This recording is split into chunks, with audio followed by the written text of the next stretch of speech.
palavra de hoje, libertando-se das heranças do passado. Nós vamos conhecer um pouco sobre as heranças, mas a minha preocupação hoje, o meu foco, meu propósito é exclusivo em fazer você entender como romper com as heranças.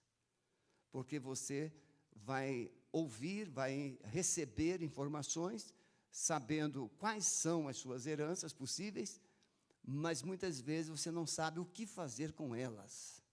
Como sair desses calabouços, desses traumas, dessas cadeias que têm dominado as famílias, os corações, as pessoas.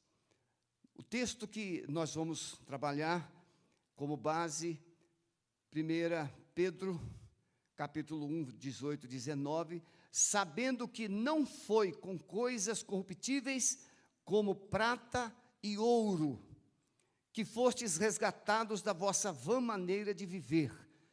Preste atenção, não fostes resgatados com prata nem com ouro. O resgate não é material, não é humano, não é econômico. E também o resgate de quê? Das vãs maneiras, as futilidades, os enganos que foram sendo vividos de geração a geração e chegou até você. Então, resgatada a vossa vã maneira de viver, que por tradição recebestes dos vossos pais, mas com o precioso sangue de Jesus, como de um cordeiro imaculado e incontaminado. O pastor Marco, que foi um dos nossos pastores aqui, ele estudou para ser padre, e ele sempre explicava com muita precisão, porque ele veio de uma herança muito forte para ser sacerdote da Igreja Católica.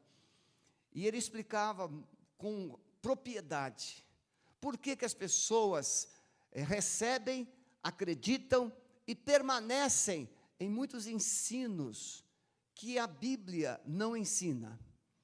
E ele dizia com muita felicidade, porque a fonte é confiável. Quando você recebe uma informação de uma fonte confiável, do seu pai, da sua mãe, do seu avô, da sua avó, de uma pessoa que você respeita muito, você recebe aquilo e acredita. E como tirar isso? É aquele caso, a pessoa tem uma medalhinha na carteira, assim, não, mas foi a vovó que me deu. Você sabe que a medalhinha não serve de nada, é só um vínculo afetivo, mas é um ídolo. Mas você tem dificuldade de se libertar. Por quê? Porque a fonte é confiável, a fonte é amorosa, a fonte é que você admirava, respeitava. E é muito difícil da gente rejeitar quando a fonte é confiável e quando a fonte é de alguém que a gente respeita muito. Então, entendendo isso, fica mais fácil da gente trabalhar com a verdade. Porque, veja, eu fui chamado para ajudar uma família que as duas filhas, a casada e a solteira, estavam com pensamentos de morte. E a família, frequentando a igreja, e tomei conhecimento, me trouxeram as meninas. A solteira pensava em se jogar do prédio. A casada, a vida havia simplesmente perdido o significado. Chegando no gabinete, quando é que começou a apresentar esses sintomas? Ah, pastor, foi quando nós estávamos viajando e a minha avó morreu. Quando nós chegamos, fomos informados que a vovó tinha morrido, mas nós amávamos muito a vovó e falamos assim, não, vovó, a senhora não pode ir assim, a senhora tem que voltar. E aí, a partir daquela noite, todas as noites, a vovó voltava, sentava-se na cama do quarto delas e conversava com elas. A pergunta é, era a vovó que estava ali? Os mortos voltam? Ainda que você tenha recebido de uma fonte confiável, ainda que você tenha recebido de uma fonte que você respeita, o que é que a Bíblia diz? Aos homens está ordenado morrer uma só vez, e depois vem o juízo. Em Lucas 16, nós vamos aprender com a parábola do rico e Lázaro,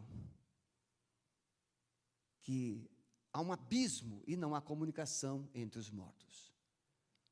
Então, nós orientamos aquela família, a levamos a um processo de reconhecimento do erro, do engano, confessaram, pediram perdão, renunciaram àquela prática, e a vovó nunca mais voltou.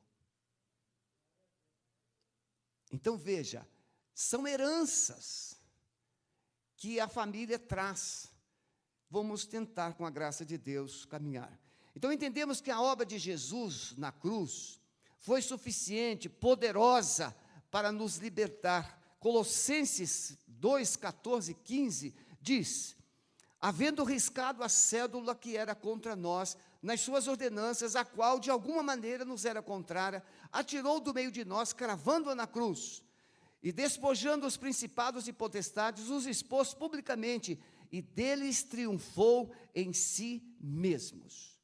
A obra de Jesus na cruz é suficiente, e lá na cruz, Jesus riscou toda a nossa dívida, todo o nosso passado. Nós vamos aprender como é que essa dívida, esse passado, é colocado na cruz, para ele ser riscado, para ele ser perdoado. Mas mesmo assim, com toda essa obra de Jesus, Satanás, ele trabalha para enganar e levar as pessoas a um processo de engano, para que permaneçam presas, para que elas permaneçam aprisionadas nos seus traumas, nas suas feridas, nas suas práticas, nas suas religiosidades. Então, Satanás, ele sabe que a obra de Jesus na cruz é suficiente, mas ele vai colocar na sua mente algumas coisas, enganos, para que você não aceite, não acredite e não tome posse daquilo que Jesus Cristo fez. Gente, a obra de libertação é a coisa mais simples do mundo. A salvação em Cristo é a coisa mais simples. É tão simples que as pessoas ficam com dificuldade de acreditar que é verdade. Se você apertar o interruptor, a luz acende? Sim. Mas as pessoas têm dificuldade de crer que, entregando as vidas a Jesus, elas são totalmente libertas. Por quê? Porque elas aprenderam que precisam fazer alguma coisa. É um legado de pecados que foram praticados, que serão herdados por sua descendência. São perseguições espirituais. Então, essas heranças que nós recebemos, elas atingem, primeiro, vida biológica. Você, biologicamente, fisicamente falando, humanamente falando, você traz no seu corpo muitas coisas que foram vividas pelos seus ancestrais. A minha avó tinha osteoporose, eu também tenho. A minha avó tinha esse problema, eu também tenho. Na vida biológica, psicológica, muitas famílias que têm distúrbios emocionais. O filho tem, o neto tem, as pessoas vão, esses comportamentos, essas heranças vão se repetindo. Nós chamamos isso de perseguição espiritual. As transferências de comportamentos. E no mundo espiritual, a religiosidade ou a prática espiritual. Um exemplo bíblico está em Josué capítulo 7, quando nós encontramos o pecado de Acã. Acã era um hebreu que, quando Deus mandou Josué destruir Jericó, mandou queimar tudo, ninguém pegar nada, mas o Acã pegou uma capa babilônica, pegou moedas, pegou ouro, pegou as coisas e escondeu na sua tenda. Esse pecado de Acã fez com que Israel, na guerra seguinte contra a cidade de Ai, Israel fosse derrotado. E aí Josué se humilha, ele busca Deus, e Deus diz: Israel pecou. Mas quem é que pecou? Não foi só um israelita, o Acã. Mas Deus está dizendo, Israel pecou. O pecado de um israelita contaminou toda a nação. Muitas vezes você não entende. O meu avô fez isso, o que eu tenho a ver com isso? Vamos aprender. O pecado de um ancestral vai atingindo todas as gerações seguintes, vai contaminando, vai aprisionando, vai amaldiçoando todas as gerações seguintes. Não é maldição hereditária, não. Isso aqui é transferência de legalidades. A palavra maldição, no original, vai significar o quê? Adicionar o mal. Então, veja, a mãe diz assim, você é muito burra. A menina já tem dificuldades, a mãe adicionou mais uma. Você está entendendo? E essa criança absorve essa palavra. É maldição? Sim, ela adicionou algo pior do que já é. Mas o que é que a psicologia, o que é que a palavra de Deus vai nos ensinar? A criança, eu não consigo. Consegue sim, você foi feito por Deus, inteligente, você é capaz, você é mais do que vencedor, você é filho de Deus, você é amado, você é muito querido. Você consegue, claro que consegue. Você acha? Muitas vezes, a mente, ela é um arquivo de comportamentos, de palavras, de emoções que foram transferidas na jornada da vida. Então, vamos trabalhar alguns pecados ou algumas práticas, algumas heranças, para que você possa entender. Então, vamos entender que o legado, a herança, tem causas. Você não herdou isso gratuitamente. Deus não olhou assim e falou assim, isso aqui eu vou botar sofrimento nele. Não, tem uma causa. Uma porta foi aberta, uma escolha foi feita, uma atitude, ou uma omissão. Pecados dos pais, Mateus 27, 24. O texto aqui vai dizer o quê? Jesus está sendo julgado, e Pilatos quer absolver Jesus, quer soltar Jesus, mas os judeus disseram o quê? Não, ele seja crucificado. Mas que mal fez ele? E Pilatos tentou, não conseguiu, lavou as mãos e disse, então, seja com vocês. E os judeus disseram assim, o pecado, seja o sangue dele sobre nós e sobre os nossos filhos. Segundo alguns estudiosos, essa palavra dos judeus, diante do julgamento, condenação e morte de Jesus, acarretou nas mortes do Holocausto. 6 milhões de judeus foram mortos. O sangue dele caia sobre nós. Jerusalém foi destruída logo depois. No ano 70, Jerusalém foi destruída totalmente. Aproximadamente 100 mil pessoas foram mortas. O templo foi destruído. O sangue foi derramado. Quando Jesus faz o sermão profético sobre Jerusalém, e chora sobre Jerusalém, ele diz assim, ai das grávidas, que isso não aconteça no inverno. Por quê? Porque os romanos vieram, cercaram Jerusalém, destruíram tudo, queimaram tudo.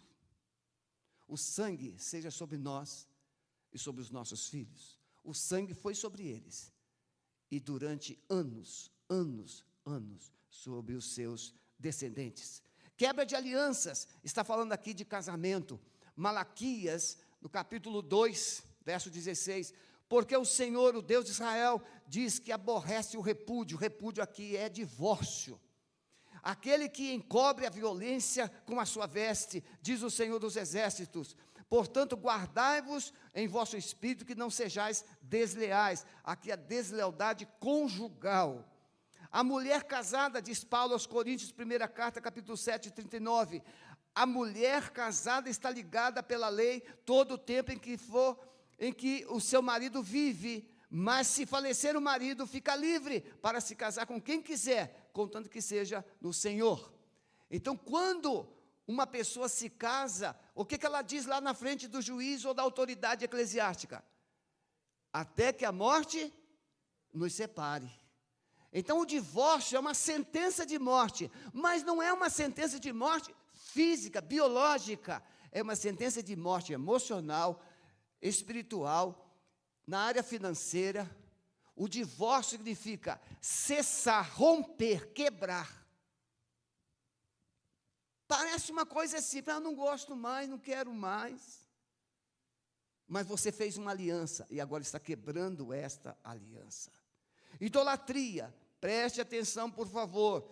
Nós não estamos aqui atacando a religião de ninguém. Eu preciso que você tenha a sensibilidade, a humildade de ouvir.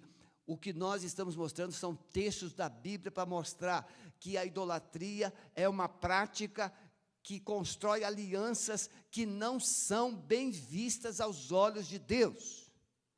Então preste atenção, não estamos falando de religião nenhuma.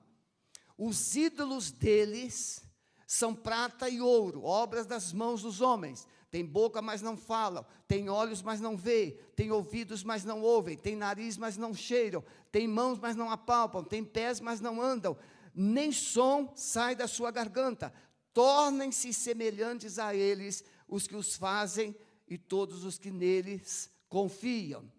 Não terás outros deuses. Esse, Salmo 115, versos 4 a 8. Agora, Êxodo 20, versos 3 a 5. Não terás outros deuses diante de mim. Não farás para ti imagem de escultura, nem alguma semelhança do que há em cima nos céus, nem embaixo na terra, nem nas águas debaixo da terra. Não te encurvarás a elas, nem a elas servirás, porque eu, o Senhor teu Deus, sou Deus zeloso, preste atenção, que visito a maldade dos pais nos filhos até a 3ª e 4ª geração daqueles que me aborrecem. Foi feito lá atrás, na 4ª geração, ainda a perseguição, a maldição está alcançando os descendentes. Vamos pensar aqui, irmãos. Eu sou Deus zeloso. Vocês não têm noção das experiências que eu já tive nessa área de idolatria. Fui chamado numa casa da mãe de um líder religioso. Eu estava na igreja, no meu primeiro pastorado. Pastor, o senhor pode ir lá em casa? A mãe estava endemoniada. O filho dela era um líder religioso, um sacerdote. E aí nós chegamos lá, lemos a Bíblia, fomos orar, e tinha uma imagem de uma representação religiosa naquele canto. Estou tendo o máximo de cuidado, irmãos, para não denegrir, não atingir. Tinha lá uma imagem de quase 1 metro de altura de uma representação religiosa. Eu falei assim, por favor, e o demônio falava através da mãe, que ia matar o marido, que ia matar isso, matar aquilo. Eu falei assim, por favor, retire essa imagem um instantinho, coloca lá fora. Não, mas eu não posso, porque... Eu falei assim, minha filha, não estou aqui porque quero, estou aqui porque vocês me convidaram. Ou vocês retiram a imagem, ou eu vou embora. Aí eu vou orar pela sua mãe. Aí ela retirou a imagem, colocou lá fora. Não precisei orar, irmãos. A mãe ficou liberta. Quando eu saí no quintal, tinha 2 crianças, aí eu peguei, a gente tem esse hábito, passa assim perto de uma árvore, você pega uma folha, né, puxa e fica com aquela folha. Quando eu puxei a folha da mangueira, as 2 crianças diziam, não faça isso, essa árvore é dele. Mas dele de quem? Aquelas crianças viam os espíritos naquela casa. Por trás de cada imagem, tem uma representação espiritual que traz uma legalidade. Eu fui chamado numa casa que a moça estava endemoniada há 3 dias. Desde o dia 31, isso já era o 2º dia do ano 2 de janeiro. E fui lá e orava, o demônio ficava da metade do corpo para cima, depois ficava da metade do corpo para baixo, aquela confusão. Eu falei assim, ó, tem alguma coisa errada aqui. O que vocês colocaram no corpo dela, na roupa dela? Aí a mãe falou assim, tem 7 dentes de alho na calcinha dela. É claro que eu não tirei. Pedi à mãe para tirar. E quando tirou, ficou liberta. São crendices, são legalidades que as pessoas trazem. Rebelião contra os pais. Então, veja, se você for lá na Bahia e você colocar um patuá aqui no braço ou aqui no tornozelo, o rapaz que você ama, a moça que você ama, vai ficar na sua mão. Sim, você está fazendo uma aliança com uma entidade. Então, não brinque com essas coisas. Não é só ter o que quer. Se converteu aqui um rapaz, que era chefe de magia negra, ele falou assim, nós fazemos aliança com os demônios, e o demônio colocava qualquer mulher que eu quisesse nas minhas mãos. Então, é muito fácil, nós vivemos num mundo de desejos, de prazeres, de ter coisas, e as pessoas, vocês podem, e conhecem as histórias de políticos, que pagaram 500 mil há 20 anos atrás, para que personagens fossem mortos. E quem disse isso, pastor? Está no YouTube, o pai de santo que fez, que se converteu. Rebelião contra os pais, honra teu pai e tua mãe, como o Senhor teu Deus te ordenou, para que se prolonguem os teus dias, para que te vá bem na terra, que o Senhor Deus te dá. Maldito aquele que desprezar o pai e a mãe. Se o teu pai e a tua mãe te amaldiçoar, apagar o que a seu pai ou a sua mãe, ou seja, a pessoa que amaldiçoar o pai ou a mãe, a sua lâmpada vai se apagar. Não há futuro, não há esperança, não há bênção numa vida que amaldiçoou os seus próprios pais. Ah, pastor, porque o senhor não conhece o meu pai. Não interessa se o seu pai foi bom ou ruim, é pai. Entregue a Deus. Vamos chegar daqui a pouco. Pecados encobertos, Provérbios 28, esses 2 textos que eu li, irmãos, Deuteronômio 27:16, Deuteronômio 5:16. Agora, Provérbios 28:13, o que encobre as suas transgressões nunca prosperará, mas os que confessam e deixam alcançará misericórdia. Pecados encobertos. Você pensa que Deus não conhece a sua vida? Ah, olha, eu amo Jesus. Esse povo me honra com os lábios, mas o coração está longe. Deus conhece. E se você encobre o que Deus conhece, quando Deus vê... Vou me controlar.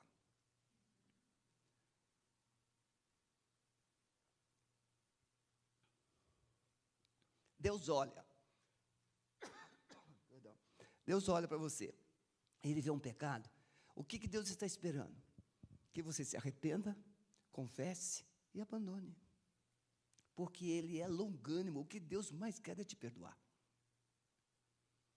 Mas se você encobre,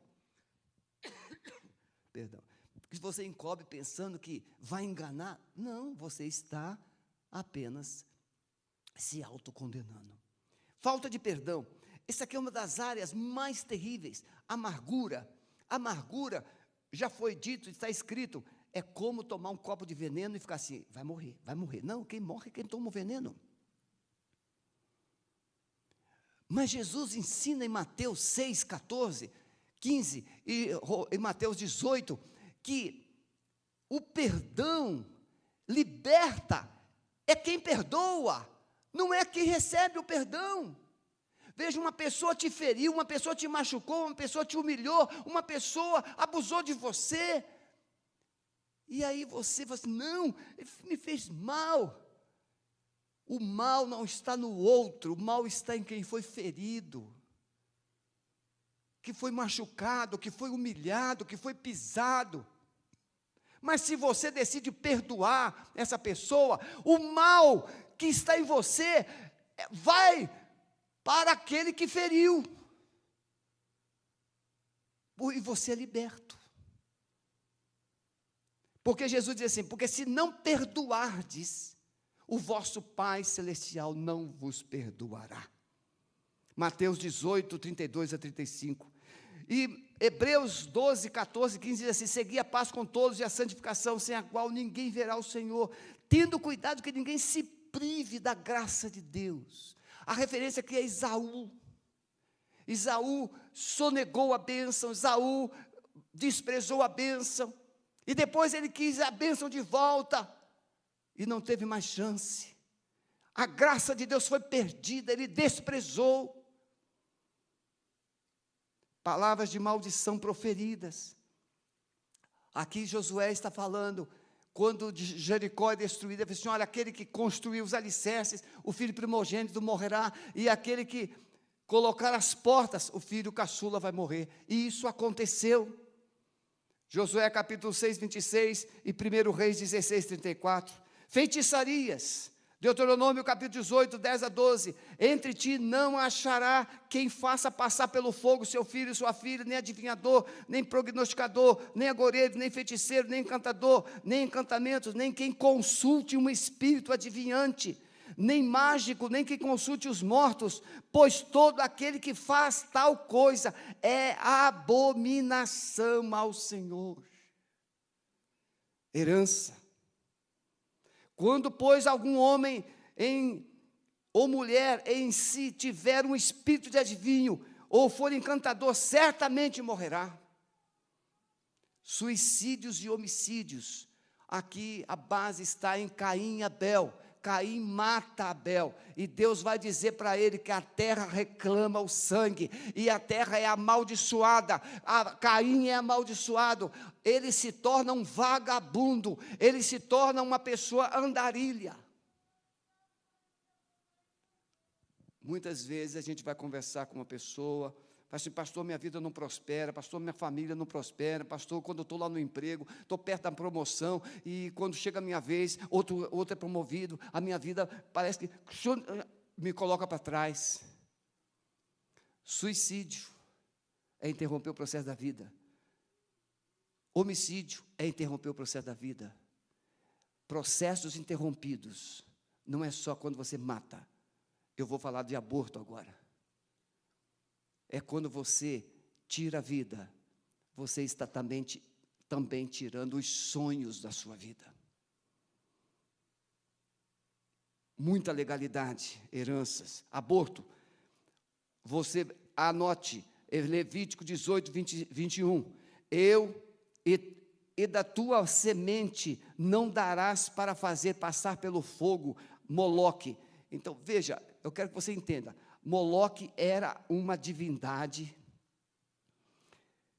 que era toda de bronze, oca por dentro, colocava-se madeira, os braços ficavam incandescentes, e as pessoas vinham com seus filhos e colocavam em sacrifício aquelas crianças para serem queimadas.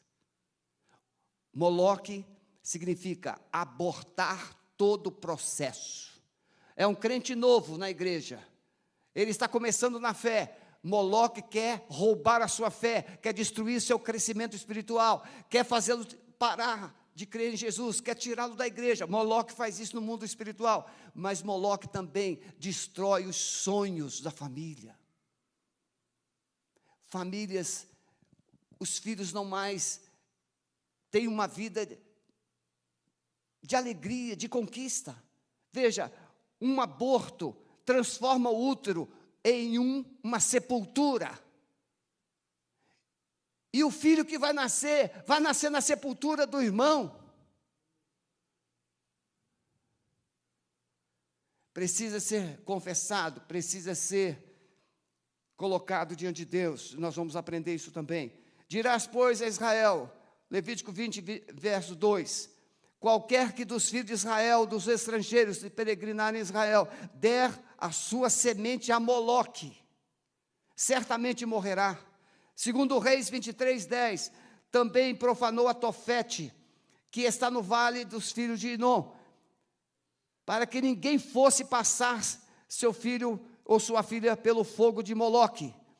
Jeremias 32, 35, e edificaram os altos a Baal, e então no vale do filho de Inom, para fazerem passar os seus filhos e suas filhas pelo fogo a Moloque, o que nunca ordenei. Então, quando você fala de Moloque, e aí o Estevão vai fazer um sermão lá em Atos 7, e ele vai citar isso aqui. Vocês foram fiéis o tempo todo durante o deserto? Não. Vocês construíram um tabernáculo a Moloque, sacrificando os vossos filhos. Furtos e roubos. Zacarias 5, 3, 4 vai dizer que Deus manda a maldição na casa do ladrão, na casa do sonegador. Perversão sexual, Gênesis 19, 36, 38. As duas filhas, quando Deus destrói Sodoma e Gomorra, Ló sai com as suas duas filhas, e essas duas filhas embriagam o pai, fazem sexo com o próprio pai, e ali nascem duas nações, nações pervertidas. 1 Coríntios 6, 15 e 16, não sabeis vós que o vosso corpo são membros, os vossos corpos são membros de Cristo? Tomarei, pois, os membros de Cristo e falo-os-ei membros de uma meretriz? Não, por certo. Ou não sabeis que os que se ajunta com a meretriz façam um corpo com ela? Porque serão, disse, dois, uma só carne. Quando um homem e uma mulher, seja casal, seja adúltero, seja fornicário, seja o que for, quando se faz sexo, os dois se tornam uma só carne. Tenta descolar uma folha vermelha de uma folha preta. Um pouquinho do preto vai ficar no vermelho, e um pouquinho do vermelho vai ficar no preto.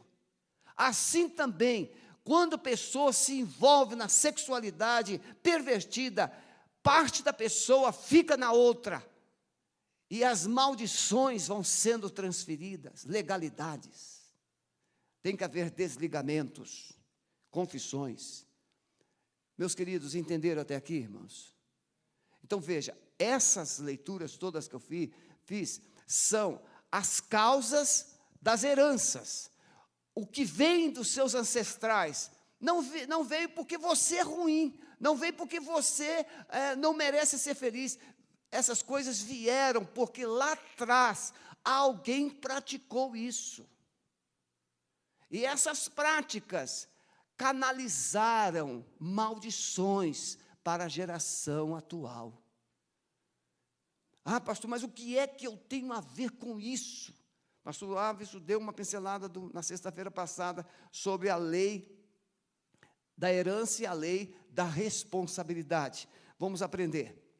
Esta é a mensagem que dele ouvimos, que Deus é luz e não há nele trevas nenhuma. Se dissermos que temos comunhão com ele e andarmos nas trevas, mentimos e não praticamos a verdade.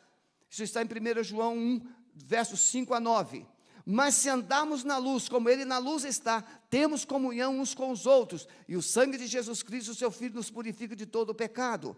Se dissermos que não temos pecado, enganamo-nos a nós mesmos, e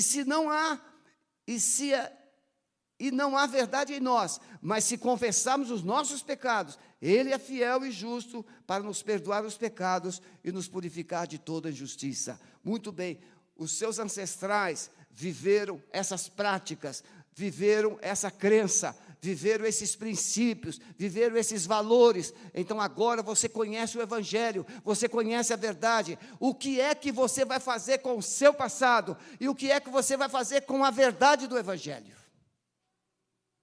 Ele diz, se confessarmos os nossos pecados, ele é fiel, ele é justo para nos perdoar os pecados e nos purificar de toda injustiça. Toda injustiça dos nossos antepassados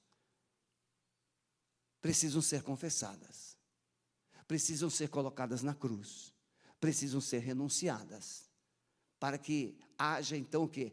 Uma interrupção, porque a cruz é um novo tempo, um novo ciclo, mas você precisa colocar o seu passado na cruz de Jesus. A lei da responsabilidade. O pastor Cote ensina e nós aprendemos com ele. Não é um ensino nosso, nós aprendemos sempre com alguém. Não é o que fizeram com você que vai determinar se a sua vida será boa ou ruim, mas o que você vai fazer com aquilo que fizeram. Por exemplo, alguém mentiu contra você, e essa mentira trouxe danos, trouxe vergonha, trouxe perdas. O que você vai fazer com essa calúnia? É que vai determinar. Alguém abusou de você, alguém humilhou você. O que você vai fazer com essa humilhação? Não, vai ter que pagar, ele vai ver, ele vai ter que... Pois é, aí continua carregando essa dor. O que você vai fazer com aquilo que fizeram com você?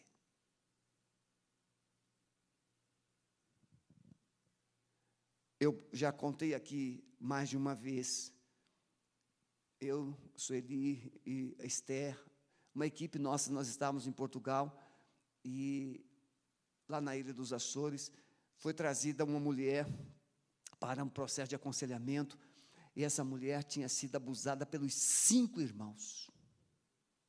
Aquela mulher tinha um ódio mortal, e nós no aconselhamento, nós mostramos para ela, que ela precisava liberar perdão para aqueles pais, porque a mãe foi omissa, a mãe foi conivente,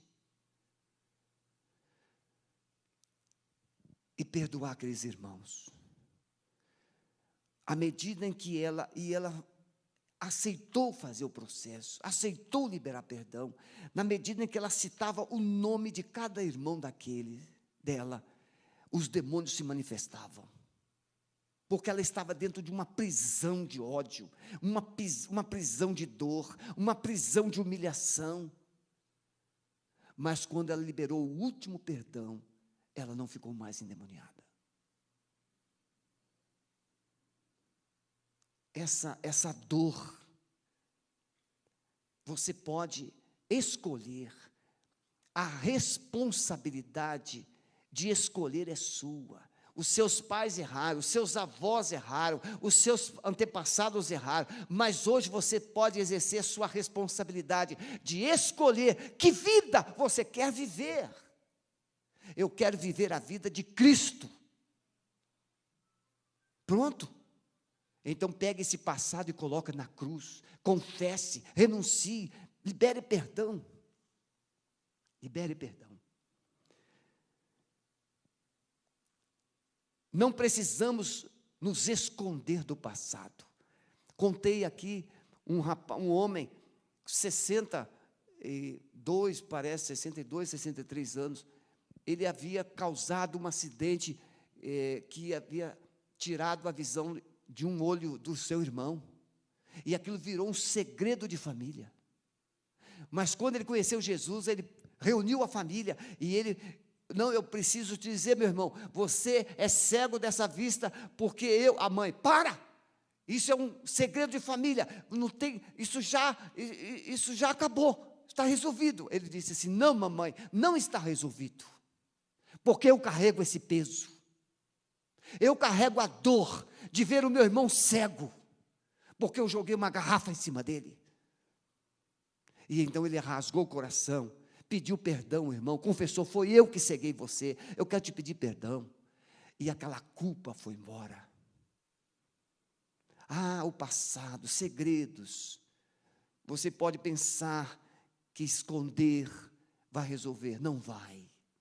O seu travesseiro sabe, o seu quarto escuro sabe, a sua solidão sabe o que aconteceu.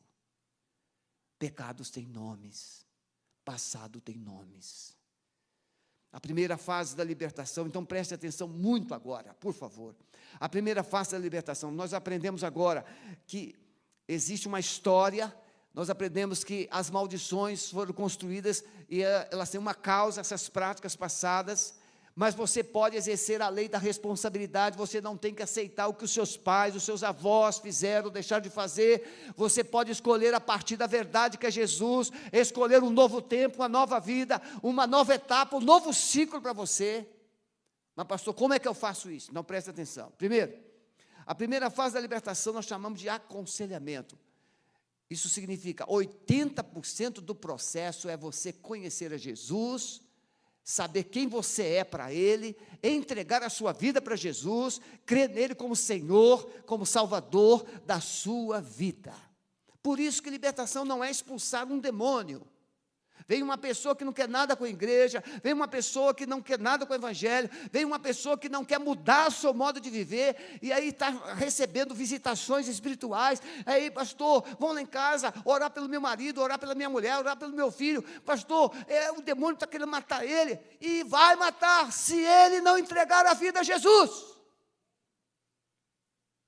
Porque a oração vai expulsar o demônio na hora, mas o demônio vai voltar, porque o lixo continua lá, a legalidade continua. Então, o primeiro passo, você precisa passar por um processo de aconselhamento, e nesse processo você precisa se converter a Jesus, entregar sua vida a Jesus, convidar Jesus para entrar na sua história, na sua vida, no seu coração, e confessar os seus pecados, porque libertação é santificação. Libertação é você se desaprender o errado e voltar a aprender o que é certo. Saber que temos uma identidade, através de Jesus você descobre que tem uma identidade. Você é filho de Deus, e como filho de Deus você tem autoridade para dizer aos demônios: pode recuar, pode sair. Eu atendi pessoas que elas falavam assim: pastor, eles estão chegando. Eu falei assim: então não tenha medo, comece a dizer: vocês não vão entrar, porque a minha casa foi varrida, e agora ela está mobiliada com o Senhor Jesus.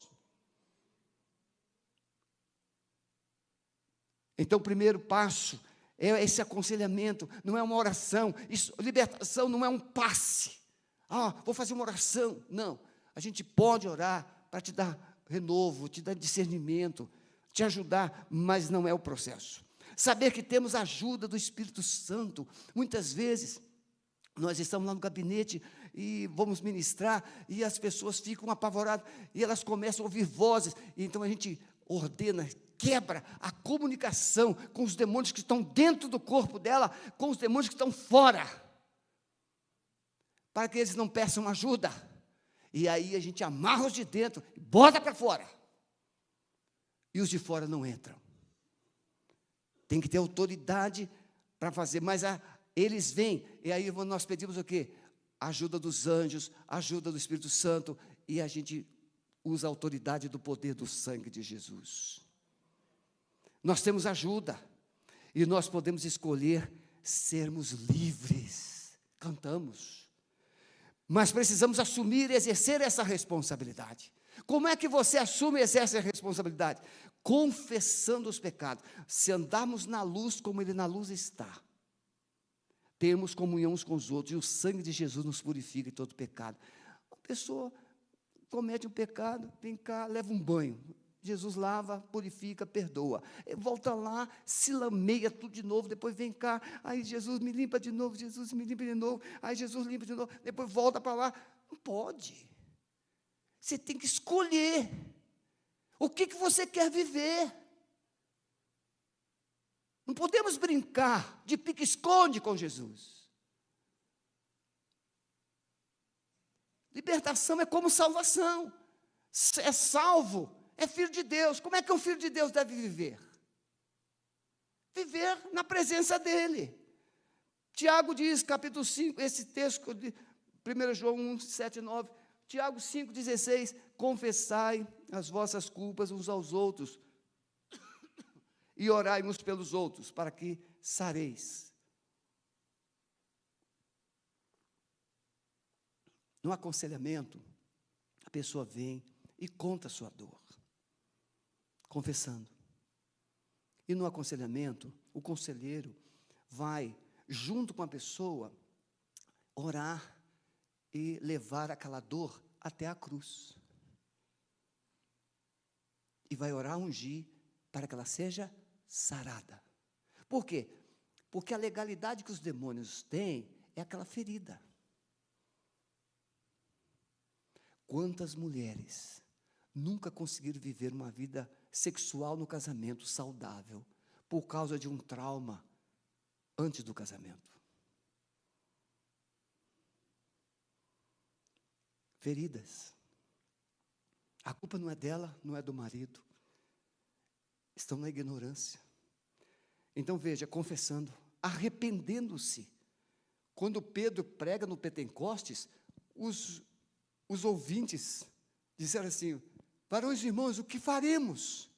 Pedro diz: arrependei-vos e crede no Evangelho. Crer em Jesus não é aceitar uma nova religião. Crer em Jesus é renunciar o pecado, pelo qual Ele morreu na cruz, e crer nele como Salvador e receber dele a vida eterna. Pastor, isso existe? Sim. Aqui, está eu, está aí. O pastor, o Alisson, já contou quantas vezes aqui que ele era um alcoólatra? Quantas vezes eu já falei aqui da minha história? Muitos aqui têm uma história antes e pós. O que Jesus Cristo fez? Por que não pode fazer na sua vida? Pode. Ele pode. Não só pode, mas Ele quer. Renunciando, você não somente vai confessar, você não vai se arrepender, mas você precisa renunciar a essas práticas. Não quero mais. Porque o processo de libertação vai o quê? A pessoa confessa, a pessoa renuncia a essas práticas, leva para a cruz e cancela toda a legalidade que aqueles pecados deram no mundo espiritual. Eu fui na nossa igreja lá no Rio de Janeiro, se converteu uma moça. Vocês me dão mais uns minutinhos hoje, né? Eu acho que posso, né, pastor Márcio? Essa moça, essa mulher, ela ficava endemoniada todos os cultos, todos os cultos. A gente orava, ela ficava liberta, ficava endemoniada. E aí um dia eu me cansei daquilo, orei a Deus, falei assim: Senhor, eu vou lá na casa dela, o Senhor vai me mostrar. Chamei essa mulher e o marido no quarto, fechamos a porta, falei assim: agora vamos pedir ao Senhor aqui, Ele vai mostrar o que está acontecendo. Botei a mão em cima, orei, ela ficou endemoniada. Falei assim: o que você está fazendo aqui nessa vida, nesse corpo? Quem te mandou? Não vou dizer, vai sim. Resultado: uma pessoa envolvida com bruxarias havia se apaixonado pelo marido dela. E a mãe dela havia consentido nessa bruxaria. Então, toda vez que o marido se aproximava dela, ele ficava impotente. E ela, então, porque ele ficava impotente, ele dizia: porque ele tem outra. E aí nós oramos, ministramos, ela rejeitou, renunciou àquilo. Oramos, falamos assim: olha, hoje vocês vão ter uma lua de mel. E no dia seguinte eu estava curioso, para saber como é que foi. E eles não me ligaram, então eu liguei. E a resposta foi positiva. Tinha sido muito bom. Então veja, essa bagunça, essas legalidades. E por que funciona para alguns? Porque você está sem cobertura, está sem Jesus, está vivendo debaixo de um jugo maligno. Terminando, irmão. Entender que a liberdade exigirá um esforço pessoal e confrontação nas áreas do cativeiro. Maturidade espiritual. Não haverá liberdade, não haverá libertação numa pessoa imatura. O que o imaturo pensa? Como é que ele age? Ele quer uma coisa hoje, quer outra coisa amanhã. Não, libertação exige maturidade.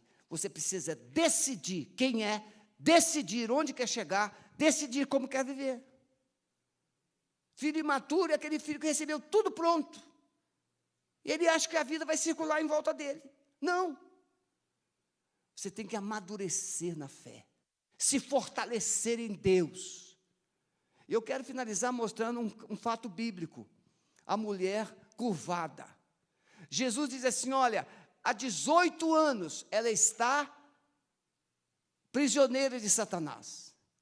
Jesus diz que o seu cativeiro, que a sua história tem um ponto de partida, tem um lugar que começou, tem um fato que aconteceu.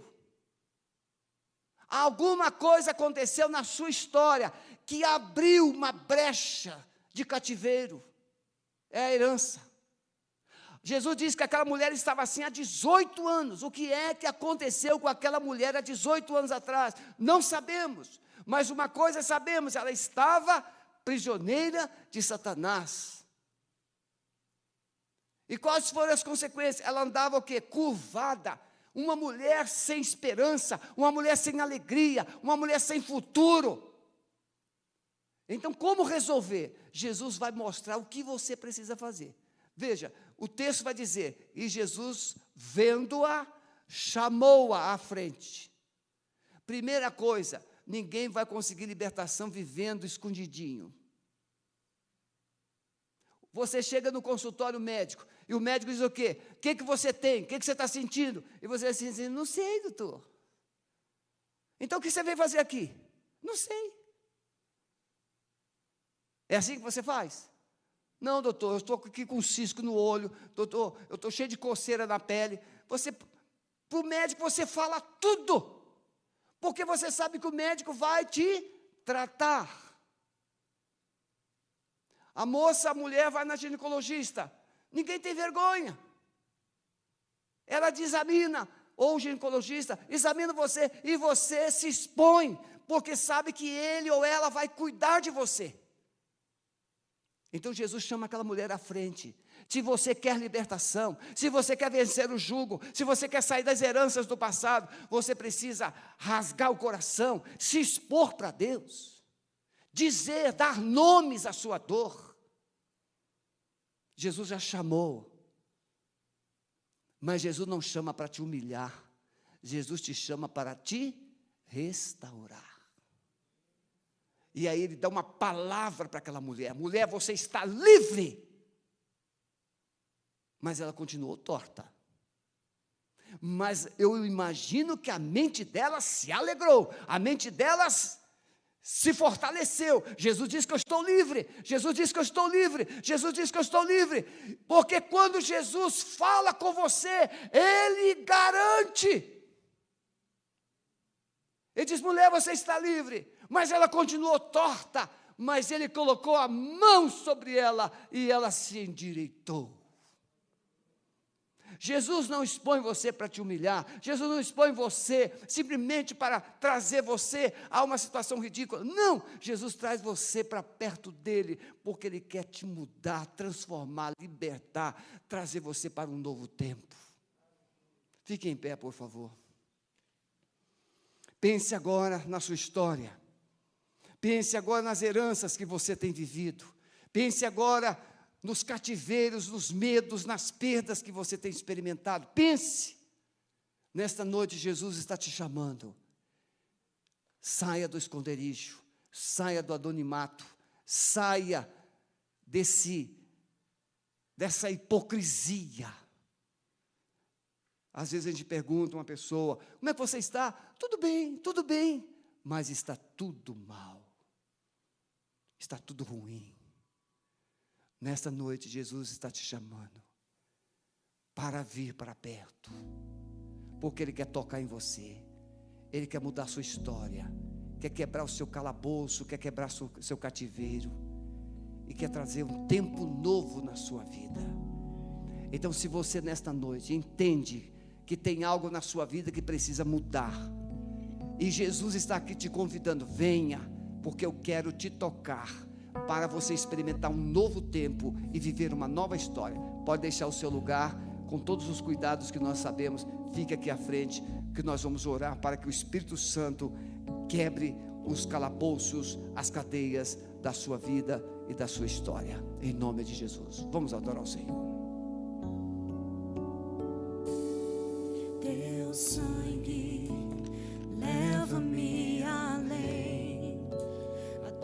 mais as alturas, onde ouço a tua voz, fala de tua justiça. Ele conhece você. Pela minha vida, Ele sabe. Pode vir. Deixe o seu lugar. Aleluia. Tua cruz mostra tua graça, fala do amor do Pai, que prepara para nós um caminho para Ele, onde posso me achegar somente pelo sangue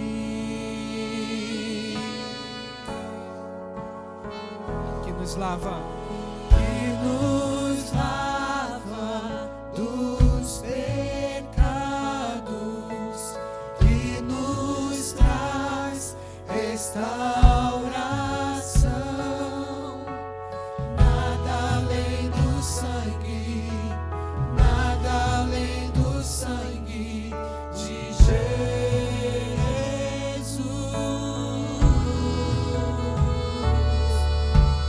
que nos faz brancos como a neve, aceitos como amigos de Deus. Nada além do sangue, nada além do sangue de Jesus. Se você quiser, repete assim comigo: Senhor Jesus, aqui está a minha vida e o meu passado, todos os meus cativeiros, meus medos, minhas dores, as minhas perdas, o Senhor conhece. Eu quero ser livre e eu estou disposta a confessar agora todos esses pecados, mas eu não quero continuar mais preso ou presa. Eu quero ser livre. Eu quero viver um novo tempo. Eu quero viver uma nova história. Não estou mais preso ao meu passado, aos meus ancestrais. Eu quero recomeçar com Jesus. Então diga assim: Senhor Jesus, entra no meu coração. Eu autorizo o Senhor quebrar todas as alianças, e eu renuncio todas essas heranças e as coloco na cruz, pelo poder do sangue que o Senhor derramou por mim. Eu rejeito todo o meu passado, eu rejeito todos os ensinos e todas as práticas, e entrego a Ti a minha vida, a minha história. Eu quero viver em obediência, em santidade ao Senhor. Amém? Olhem para mim um minutinho. Se você já é membro da igreja, ou membro de igreja, você pode marcar com um dos pastores da igreja e você identificar qual é essa área que você foi atingida. Se você ainda não é membro de igreja, você deve também marcar, mas para ser trabalhado, como eu falei, num aconselhamento, porque você precisa primeiro entregar a sua vida a Jesus. Preste atenção, não há libertação sem primeiro entregar a vida completamente a Jesus. Não é um passe, não é mágica. Você pode pagar o que quiser, não vai funcionar. Quem te liberta é Jesus, e o que te liberta é a sua atitude de confiar totalmente nele, tá bom? Pastor Maurício já está aí de volta. Seja bem-vindo, Pastor Maurício. Estava se tratando. Então, se você não é membro ainda da igreja, passe lá. Pastor Maurício tem uma lembrança para você e ele vai te orientar. Deixe o seu nome, o seu contato, e a igreja terá prazer em ligar para você, tá bom?